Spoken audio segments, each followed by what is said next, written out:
Okay, so let's start with the first question, that what professions did artisans and craftsmen turn to when they could no longer make profit from their product? अब जब artisans और craftsman की अपने profession से profit नहीं कमा पा रहे थे और उन्हें प्रॉफिट नहीं मिल रहा था, तब उन्होंने कौन से प्रोफेशन को अडॉप्ट किया? Right, so artisans and craftsmen turned to agriculture. What they did, उन्होंने जितने भी artisans craftsmen थे, they converted themselves or they turned to agriculture when they could no longer make profit from their product. So ये बहुत easy था, कौन से professions को कौन से profession को उन्होंने adopt कर लिया? They adopted agriculture, right? So बहुत easy है. Read this answer one time. The artisans and craftsmen turned to agriculture when they could no longer make profit from their products. Okay. So first वाला I hope आप लोगों को समझ में आ गया होगा. If it is clear, then please thumbs up.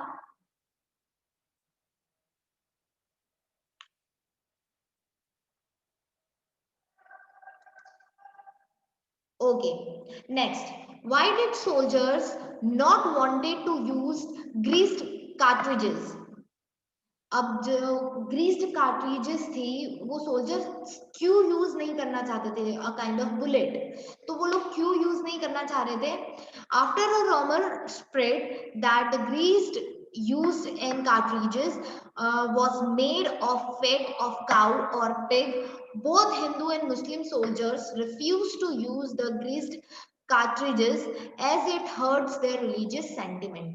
अब एक ऐसा रोमर, एक ऐसी अफवाह फैली थी दैट ये जो ग्रीस्ड कार्ट्रिजेस हैं ये किससे बनी है? उसका जो ग्रीस है वो ग्रीस काउ और पिग के फैट से बना है. तो हिंदू और मुस्लिम जो सोल्जर्स थे उन्होंने इन ग्रीस्ड कार्ट्रिजेस का यूज करने से रिफ्यूज कर दिया that we will not use this greased cartridges because ये उनके रिलीजियस सेंटिमेंट को क्या करती है?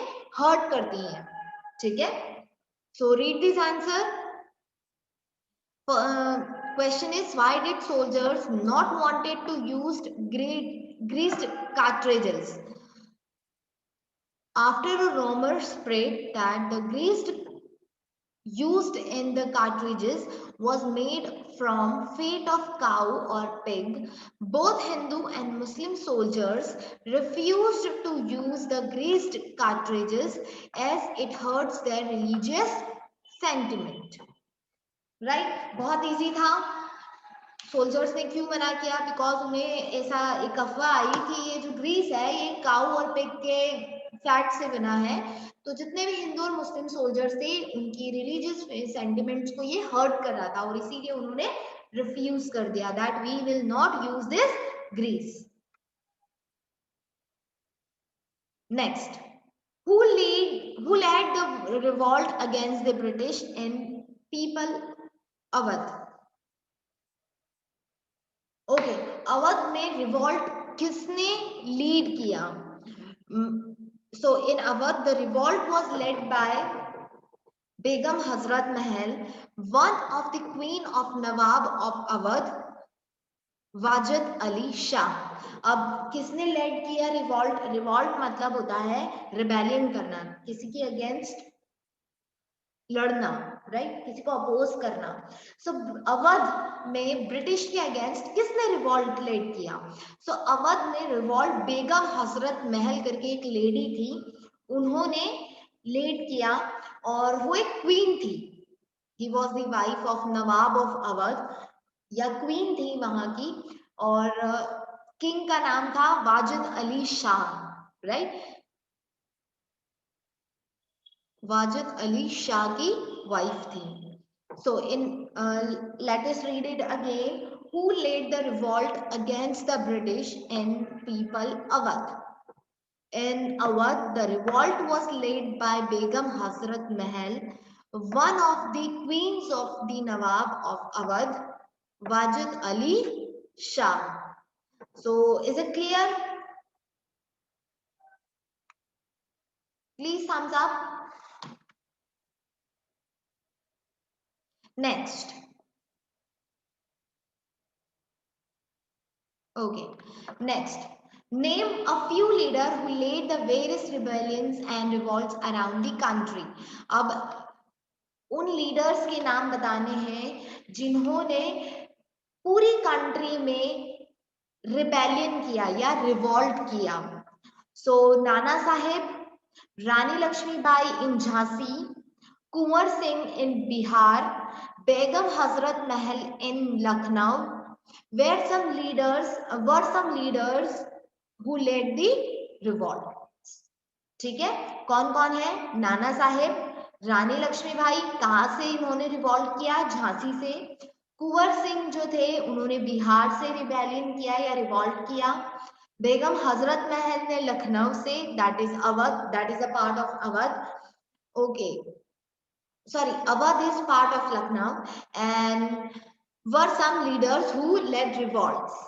ठीक है, नाना साहेब, रानी लक्ष्मीबाई, कुंवर सिंह एंड बेगम हजरत महल, ये कुछ लीडर्स थे, इन्होंने रिवॉल्ट किया around the country. Okay, next. ये समझ में आ गया?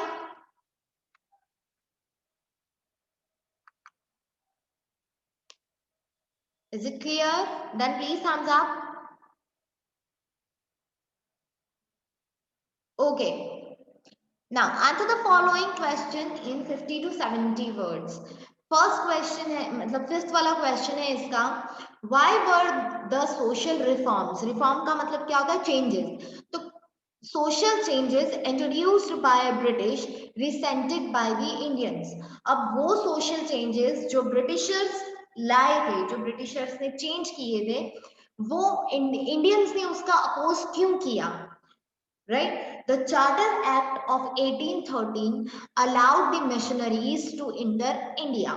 अब Charter Act 1830 के अंडर जब ये एक्ट लाया गया है, इसके अंदर बहुत सारे ऐसे मिशनरीज थे जो इंडिया आए, which the Indians were feared was moved to convert them to Christianity. और तब इंडियंस में ये फियर हो गया था, वो डर चुके थे कि हमें क्रिश्चियनिटी में कन्वर्ट कर दिया जाएगा, दैट हमें भी क्रिश्चियन बना दिया जाएगा. Right? A useful social legislation like abolition of Sati. अब बहुत सारी ऐसी सोशल लेजिस्लेशन थी, ऐसी सोशल प्रथाएं थी, प्रथा जो होती है ना, वो प्रथा थी, जैसे सती प्रथा, उसे अबॉलिश कर दिया गया. देन विडो की जो रीमैरिज होती है उसे भी क्या कर दिया गया? इनकरेज कर दिया गया कि जो विडो है उसकी आप उसे रीमैरिज करने का राइट दिया गया. तो ये क्या थे? इसे कंसीडर किया गया था अननेसेसरी इंटरफेरेंस के रूप में, दैट ब्रिटिशर्स हमारे सोशल लाइफ में अननेसेसरी इंटरफेयर कर रहे हैं. And the feeling of people were hurt further by the taxes that were imposed upon the land on which temples and mosques were built. और उसके बावजूद उन लोगों की जो फीलिंग्स थी वो और ज्यादा क्या हुई? हर्ट हुई, क्योंकि टैक्स इम्पोज कर दिया गया था उस लैंड पे जहां पे टेम्पल और मॉस्क बिल्ड थे, जहां पे मंदिर और मस्जिद जिस लैंड पे बिल्ड किए गए थे उस पर टैक्स इम्पोज किया गया. तो लोगों को वो भी क्या लगा? गलत लगा. All this led to discontentment among the all class of Indian. और इसके कारण जितनी भी क्लास थी इंडियंस की, वो सब क्या थी? डिससेटिस्फाइड थी या डिसअपॉइंटेड थी ब्रिटिशर्स से. ठीक है, आंसर समझ में आया? क्या क्या सोशल रिफॉर्म्स इंट्रोड्यूस किए गए थे? चार्टर एक्ट के दौरान मिशनरीज इंडिया है, जिसमें इंडियंस को क्या फील हुआ कि उन्हें क्रिश्चियनिटी में कन्वर्ट कर दिया जाएगा.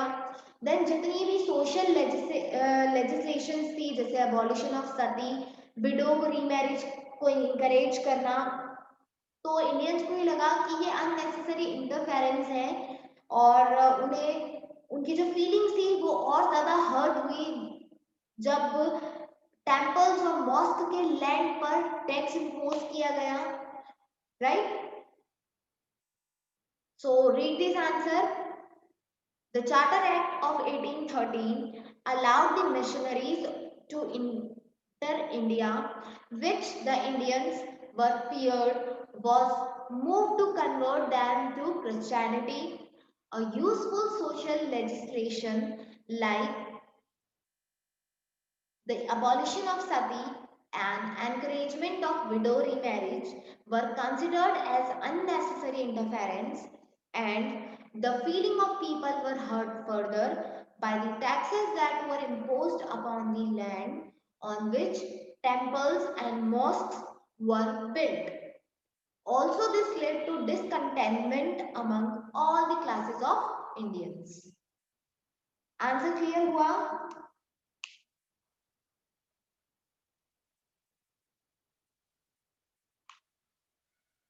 Okay, next, sixth one. As far as doctrine of lapse responsible for revolt of 1857. अब ये जो लॉ थी, अ काइंड ऑफ रिवॉल्ट, जो डॉक्ट्राइन ऑफ लैप्स जो पॉलिसी थी, राइट, इसके कारण रिवॉल्ट ऑफ 1857 हुआ. कैसे, ये क्वेश्चन है. सो लॉर्ड डलहौसीज पॉलिसी, अब ये जो पॉलिसी थी कौन लाए थे? Lord Dalhousie. ये इन्होंने इंट्रोड्यूस की थी इस पॉलिसी को. That is the doctrine of lapse was resented by ruling class. और इसको किसने अपोज किया? जितने भी रूलिंग क्लास थी, जितने भी किंग थे, इंडियन किंग, उन्होंने इसका अपोज किया because it curbed the right of adoption. क्योंकि इसके अंदर क्या था कि एक राइट दे दिया गया था. क्या था? It created a sense of fear, suspension and resentment among the rulers of Indian state, and this became one of the primary political reason behind the revolt. अब डॉक्ट्राइन ऑफ लॉप्से के अंदर क्या था कि इफ अ किंग और a kingdom, अगर कोई kingdom है जिसमें उसका कोई सक्सेसर नहीं है या वो इतना कैपेबल नहीं है कि वो उस किंगडम को चला पाए, तो वो पर्टिकुलर टेरिटरी किसके अंदर आ जाएगी? ब्रिटिशर्स के अंदर. तो उन्हें क्या मिल गया था? Right of adaptation. वो उस टेरिटरी को अडॉप्ट कर लेते थे, राइट. दे क्रब्ड देम, वो फोर्सफुली उस पर्टिकुलर टेरिटरी को अपने अंदर ले लेते थे. तो जिसके कारण जो रूलिंग क्लास थी उन्हें क्या लगा? फियर, सस्पेंशन और रिसेंटमेंट हुए among the rulers of Indian state, and this became one of the primary political reason behind the revolt. और जिसके कारण ये एक प्राइमरी पॉलिटिकल रीजन था.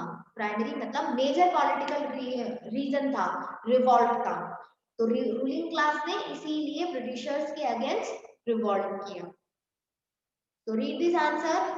Lord Dalhousie's policy of the doctrine of lapse was resented by the ruling class because it curbed their right of adoption. This created a sense of fear, suspension, and resentment among the rulers of the Indian states, and this became one of the primary political reasons behind the revolt. So ये answer आप लोगों को clear है? Is it clear? Then please thumbs up.